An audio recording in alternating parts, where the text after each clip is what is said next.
Sigmund Freud, who had been a friend of Virac's, cut off all communication with Virac, and he ends up being arrested. Next slide. So here we see the connection between Virac, who was actually flying to Germany, meeting with Hitler, meeting with Goebbels and Hermann Göring, and meeting with von Papen, flying back to the United States, being funded by them, starting newspapers which were trying to keep America out of World War II as well. Next slide.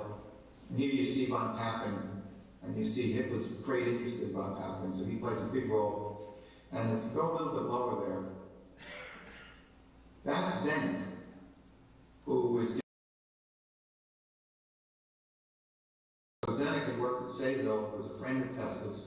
He's getting an award from the Nazis. So there's this whole secret link here between the Nazis and the Fifth Column and people that were working with Tesla. Next slide. So a number of these guys were arrested. You see that right in the beginning. Dr. Carl George Frank was Tesla's boss who hired him at Sayville. At the far left is the Sayville Tower that was in New York City that Tesla actually helped fix when it was on the fritz and they were sending secret signals to these submarines. And at the far right, I think, is the most important article ever written on Tesla. And it says, Germany's triple wireless plant. Tesla had gone to Sayville, and he said to them, increase your ground connection and do a few more things. And when they did that, they tripled their power. There's always been a question, many people today, many Tesla experts today, for people that think they're experts, don't believe that Tesla's tower, Wardenclyffe would have ever worked. The reason that it didn't work was people simply ran out of money.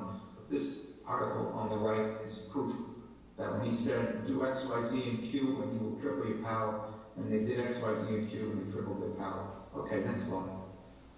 Here's that same lightning storm from a volcano. Next slide. So Ronald Reagan is now going to save the world in a movie called Murder in the Air. If you go a little bit higher, you'll see the name of the movie. And so he's appearing in movies with the idea of a death ray is going to save the world. So it entered the zeitgeist at that time. Next slide. And here again we see the idea of the death ray, which was Tesla's invention. Okay, next slide. And so we've got two major inventions that Franklin Roosevelt is faced with. They explore Tesla's death ray, which is being put down by John G. Trump and some of the other people working for Vannevar Bush, or should we go and support the building of a nuclear bomb? Next slide. So the Tesla files of our TV crew, we now go out to the museum in Belgrade. Next slide.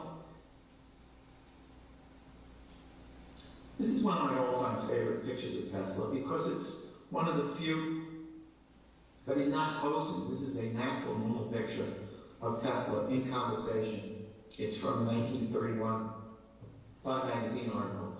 I just love it because it's a view of Tesla that you've never seen in any other pose. It's just a normal, it's not a pose, it's just him talking. That's the guy. Next slide. Here's one of the famous statues of Tesla at the museum. Next slide. There are people today, there are books written, one by Princeton University Press, which suggests that Tesla's not the real inventor of the hydroelectric power system. Well, tell that to the patent plaque that's at the hydroelectric power system in Niagara Falls. You can see his name written throughout there. He did all the most important patents behind the hydroelectric power system. So if you come across people who dispute Tesla's invention, Tesla's work in creating the rotating magnetic field, just show them this slide. Okay, next slide. So here is my writing partner, Tim Eaton. We're shooting more shots from the television show. Next slide. And here is the crew. On the far left is Rob O'Brien. He's one of the writers that I was working with. This is Travis Taylor, Brian kidding around. My partner, Tim Eaton, my writing partner, and Jason Stapleton, who's also seen in the show. And on the far right is David Silver, who was the producer he also produces Ancient Aliens. So this is the crew that does Ancient Aliens. It was a very, as you can see, we're all delighted. It's a great, very great experience putting this television show together. So I hope you guys can see the Tesla files. Next slide. If you've seen the first show, Jason Stapleton gave Dr. Brian Ivanovich a hard time. He's the head of the Tesla Museum. He's a very good friend of mine. He's in a very difficult situation there. I don't know if you ever dealt with bureaucracies, but if you're in a bureaucracy in a country like Serbia, it's a lot harder to stay in power. And so you have to realize that he's a good guy and doing his best in a difficult situation. Okay, next slide. This is, I retyped this. This is the actual agreement between Tesla and the Soviet Union selling his particle beam weapon to the Soviets in 1935 for $25,000. Next slide. Vartarian, who was working for the Soviet Union in the Armed Trading Corporation. And when I wrote Wizard, there was a typographical error in the Trump report. It had him as Vartarian. So if you have my book Wizard, you'll see he's listed as Vartarian. It's not my fault. The only name I'd ever seen was Vartarian. His actual name starts with the letter V, not with the letter B. They're right next to each other, so simply a typo. But there was a lot of negotiations with the Soviets. I was able to get some documents that had never been seen before between Tesla and the Soviets, and I found out that Joseph Stalin played a huge role in paying Tesla the $25,000 for the details of the weapon. Next slide. So if you have to go back in my life, in 1976, I first got interested in Tesla. We were all looking for the particle beam weapon paper. Margaret Cheney had written her biography, and she didn't, if she had the paper, she certainly didn't show it in the book. So 1976, 77, 78. So in 1977, Aviation Week showed this picture of a particle beam weapon that the Russians had. We never saw this. Now, if you look below that, in the same picture, in 1984, at the first major Tesla conference in Colorado Springs that I spoke at, Andrea Bobarge was there, and he unveiled for the first time the particle beam weapon. And so there's a tremendous similarity between the two. And this became a huge shock for us because we found out that the Russians knew more about the particle beam weapon than the American people. So it was only until Bobarge revealed the particle beam weapon paper, the secret paper, that we began to be able to see it for the first time. Next slide. So here we see Stalin with one of his buddies, Voroshilov. And he's a horrible man. They killed a lot of people. They killed a lot of the presidents of Armed Trading Corporation. They killed many generals and high-up military, and anybody that seemed to be a threat to Stalin. So Tesla obviously did not know how horrible Stalin was. The world didn't know how horrible. This was all done in secret. And what I found out was Stalin wanted Tesla to come to the Soviet Union to explain the weapon.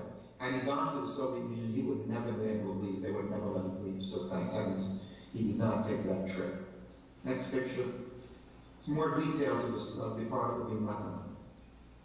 And so this is the Tesla Tower, and you can see on the right that the gun of the weapon fits right into the overall housing of the entire Tesla Tower.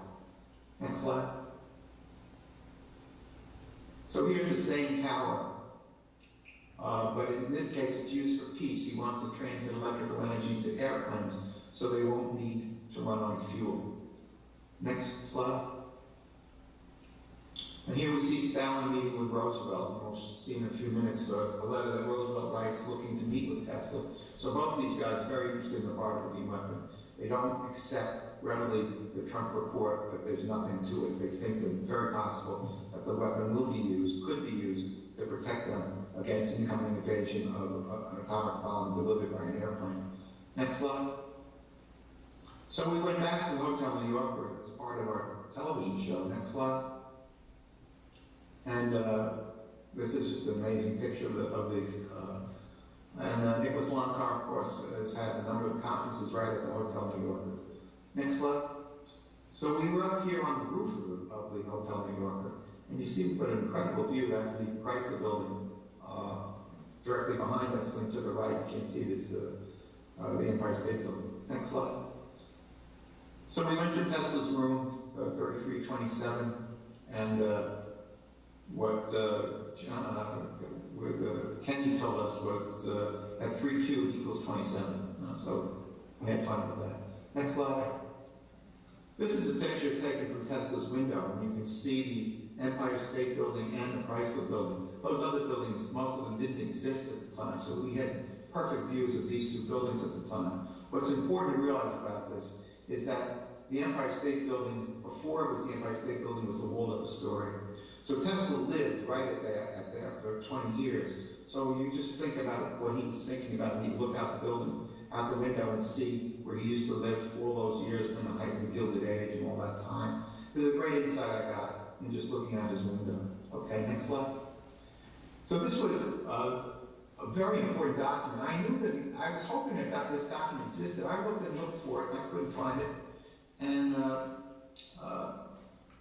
Emily Banks of Prometheus Films located it, and it's in the archives of Franklin Roosevelt's estate. And you can see that Franklin Roosevelt signed at the bottom. He's writing to the president of Columbia University, wanting to get the lowdown on Nikola Tesla. This is in January 2nd, 1943. He wants to meet with Tesla because Tesla is a particle beam weapon, and it might be the only way to prevent us from, to save us from an invasion from a nuclear weapon. Unfortunately, Tesla dies the following week. So we're looking at here what Roosevelt is facing. This is Nazi Germany. They control all of, this is amazing. What's going on there? Anyhow, they control all of Europe at the time. Next slide. And here you should see the movie Triumph of the Will. He had a huge army. Hitler, fortunately, was a lousy tactician. I wrote a book called Crystal Night, where I discuss, it's a novel, but I explain how he could have won the war. And the way he could have won the war was all he had to do was, after he took France, was to send, let Guderian go to Dunkirk ahead of the escape route. And Guderian wanted to, and Hitler stopped him. The other big mistake Hitler made was not allowing them to retreat in Russia when they invaded Russia. And he lost, you're not going to believe this, somewhere between 3 and 4 million of his soldiers froze to death in Russia. Next slide. So here we see Vannevar Bush. He's head of the secret weapons development, and he's deciding between Tesla's particle beam weapon or the atom bomb. He goes totally onto the atom bomb. They spend, in today's dollars, literally trillions of dollars building the atom bomb because he knows well that whoever gets the atom bomb first will win World War II. Next slide. So here we see Royce Fitzgerald showing up. He disagrees with John Trump. He says there is something to the particle beam weapon. We have to study this. He goes to MIT and works with scientists there. He goes to Wright-Patterson Air Force Base. Next slide. And he meets with General Craigie, and Craigie agrees with Royce Fitzgerald that it's worth exploring. We should not let these documents go to Yugoslavia because Tesla's now dead and his estate is going to be transferred to Yugoslavia. So the military basically sits on his estate for 10 years, and during that time they study the particle beam weapon, even though Trump on the right has dismissed it. Next slide. Now Craigie is the first person to fly a jet plane, military person to fly a jet plane. He's like the John Glenn of today. But he did it in secret, so a lot of people didn't know. But the people in the know, certainly all the people that we saw that are involved in that project, know how important Craigie is. So I uncovered a big division between these two military groups. One group thought the particle beam weapon should be studied, and another group dismissed it. Next slide. Here's a photo of the General Craigie in the far left, of Vannevar Bush in the center. Next slide. Vannevar Bush also misunderstood the importance of the V-2 rocket and had to, he didn't believe in space travel. It took him a while to catch up with that. So he's a brilliant man, but he's not perfect. Next slide. So here is a modern directed beam weapon of today. Next slide. This picture emerged recently of Tesla.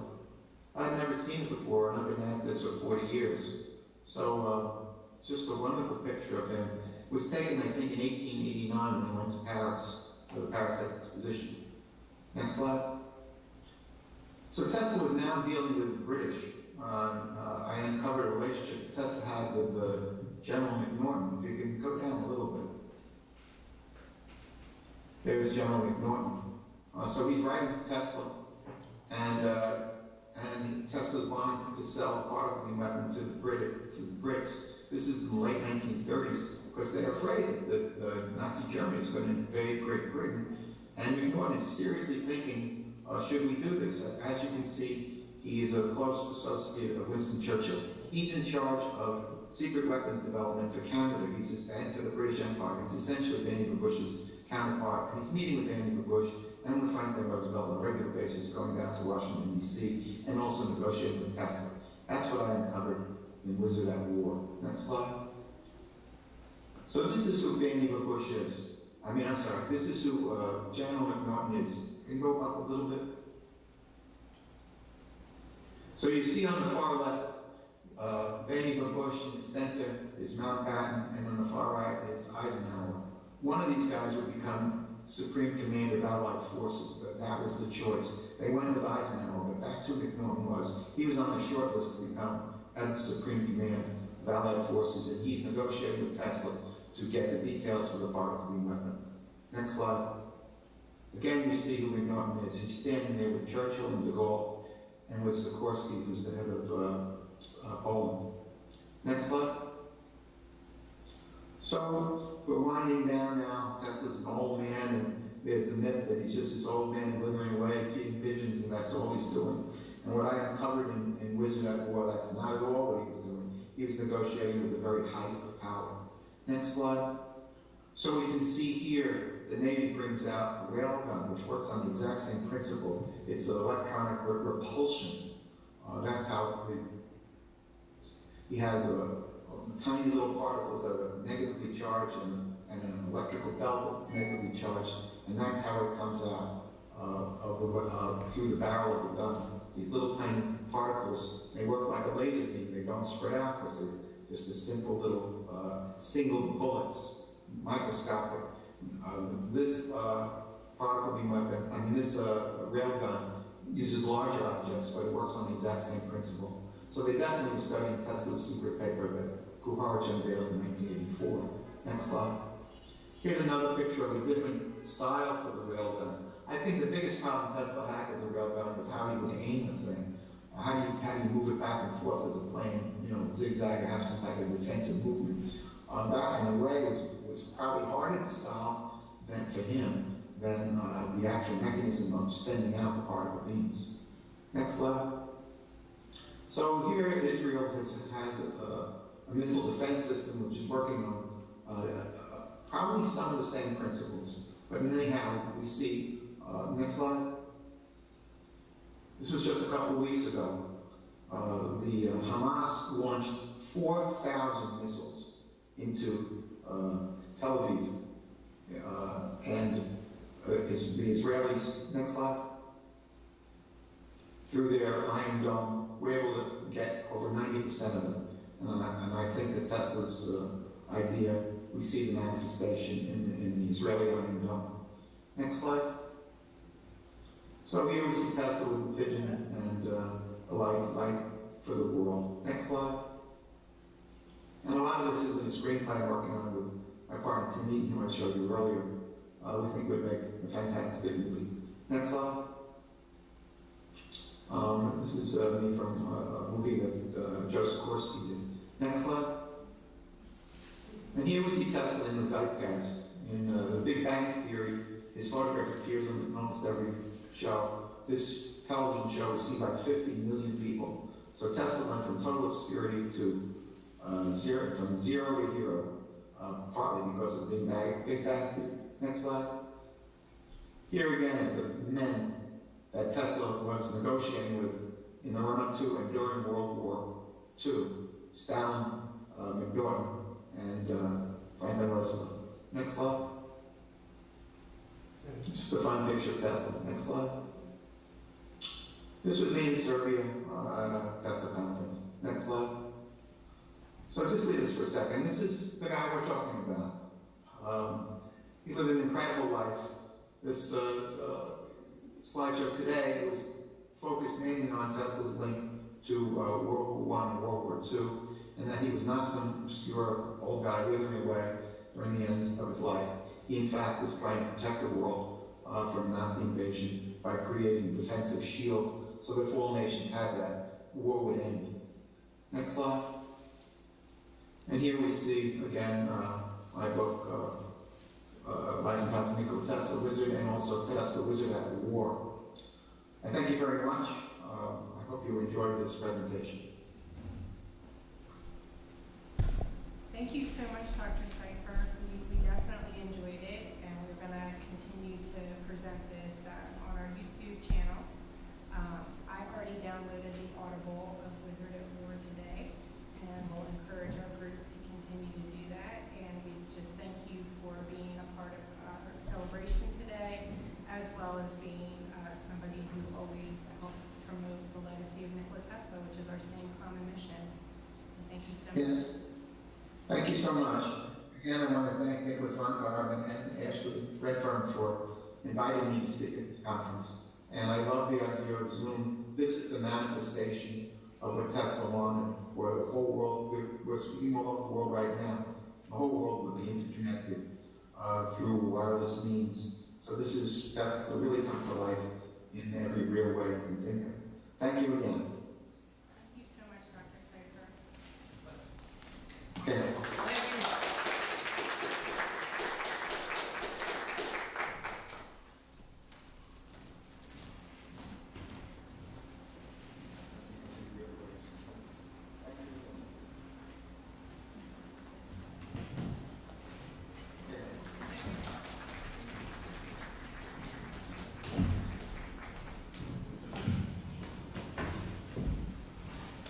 Our next group up, we're very happy to present Tesla Biohealing. And one of our great prides in the Tesla Science Foundation is not only to be able to promote the legacy of Nikola Tesla, but also be able to give a voice to the